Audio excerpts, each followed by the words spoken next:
Une recette de crumble aux pommes sans sucre ajouté et sans beurre. Je ne mange plus de sucre ajouté depuis 2 ans et demi, mais j'adore reproduire les desserts que je préférais.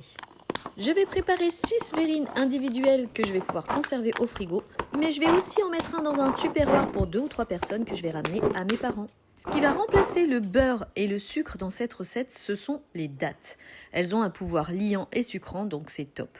On aura donc besoin de 130 g de poudre d'amande, 6 dattes, 6 pommes, 80 g de farine de votre choix, pour moi elle est sans gluten, de la poudre de vanille et de la fleur d'oranger, mais ça c'est facultatif. On commence par éplucher nos pommes. Je vais les découper en cubes, mais je vais d'abord les pré-découper en quartiers.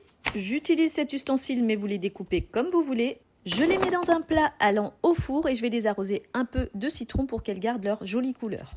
J'ai toujours pré-cuit mes pommes pour un crumble, donc vous pouvez les pré-cuire ou pas à la poêle, au four, comme vous voulez. Moi j'ai choisi une cuisson vapeur. 5 minutes ont suffi pour avoir un résultat parfait au niveau de la texture des pommes. Pendant ce temps-là, je vais préparer ma pâte à crumble. J'ai dénoyauté les 6 dattes, je prends les 130 g de poudre d'amande et je vais les mixer. Dès que ça commence à avoir une texture de pâte d'amande, c'est bon, vous pouvez arrêter de mixer. Je vous montre de plus près ce que ça donne après avoir mixé. Je transvase dans un saladier pour y ajouter nos 80 g de farine. Je vous laisserai en description le mélange de farine que j'utilise et qui est sans gluten.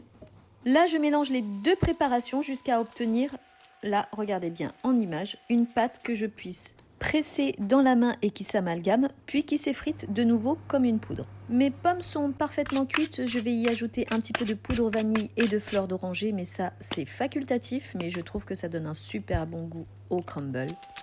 On va dresser tout ça avant d'envoyer au four, et la raison pour laquelle j'aime bien mettre ça dans des verrines, c'est que vous vous souvenez, j'avais déjà fait une vidéo dans laquelle on faisait un moelleux aux myrtilles et c'est super pratique. Ma fille rentre de l'école et elle n'a plus qu'à choisir son goûter dans le frigo.